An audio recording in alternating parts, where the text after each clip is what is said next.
Aha rero mureba ni kuri Zion Temple Celebration Center ya Ntarama, aho abakristo bazinduwe no gukora imirimo itandukanye ijyanye n'uruhare rwabo mu iterambere ry'itorero. No kuvuga ngo birengagije byinshi, birengagije imirimo itandukanye, ariko bazinduwe no kugira ngo bakore imirimo y'Imana, bakore umurimo w'Imana ariko bakoresheje amaboko yabo. Ni igikorwa rero cyiza cyane kitashoborwa n'abantu bose, aho abakecuru, abasaza, urubyiruko, abapapa n'abamama basize ingo zabo bakazinduka hano, bakaza mu iteraniro ku munsi wo ku cyumweru bakora umurimo kugira ngo babashe kuzuza urusengero rwiza nk'urunguru mubona inyuma yacu.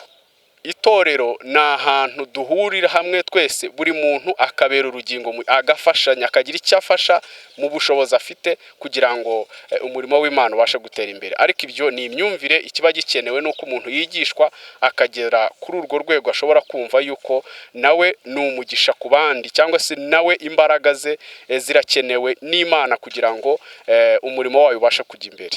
Mu by'ukuri ijambo ry'Imana tuvuga ngo umurimo wose werekejeho amaboko ngo ujye ukorana umwete.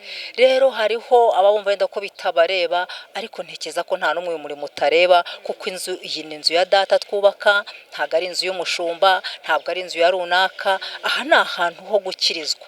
Ni byiza nk'urubyiruko kuza, ko nk'urubyiruko ni imbaraga z'igihugu kandi zubaka vuba. So rero nk'urubyiruko dukwiriye kuba aba mbere noneho mu itorero, kugira ngo n'itorero dukore n'umurimo w'Imana neza n'imbaraga zacu. Icyatumye ngira kuko ndi umukristo wa hano, kandi nkunda itorero ryanjye, nkaba nifuriza n'abandi basaza bagenzi banjye bakaza bakagira iki, bagakora umuganda. Nyuma yo gusabwa n'inzego za leta kuvugurura urusengero rwa Zion Temple Celebration Center ya Ntarama, abakristo babifashijwemo n'umushumba wabo bigishijwe kumenya uruhare rwabo mu iterambere ry'itorero n'igihugu muri rusange. Pastor Ndizeye Olivier, umushumba wa Zion Temple Celebration Center ya Ntarama, avuga ko hafunzwe inyubako hatafunzwe itorero, kuko itorero ni mu mutima. Iyo twitegereje imirimo irimo gukorwa hano, turabonamo participation ikomeye cyane y'abakristo, bari mu mirimo, barakoresha amaboko yabo, abandi barasiga amarangi, abandi baraterura, abandi baraponda, abandi mbese ugasanga bimeze gute ahangaha. Iyo sensibilisation yakozwe ite kugira ngo abakristo biyumvemo, cyangwa se abakristo bose n'abafundi? Kuvuga ngo buri cyumweru abakristo bakaza bahinduka uko bambara, tukavanga irangi tukaryisigira, niba ari amatafari turayiterurira, niba ari gukupa turikupira, niba ari jaride twayiterera. Hari imirimo idasaba tekinike ya enjeniyora, iyo n'undi wese yakora. Iyo rero niyo tugerageza gukora. Ibyo kandi binajyana no kwitanga. Uko duhuye ku cyumweru, turitanga ibizakora mu cyumweru gikurikiyeho. Iyo bishize turongera tugahura tukitanga ibizakora mu cyumweru gikurikiyeho. Ibyo rero byatumye abakristo bakomeza kuboneka rero. Usibye no kuba wenda binatuma dukora imirimo, ariko bikomeza n'ubumwe hagati y'abizera.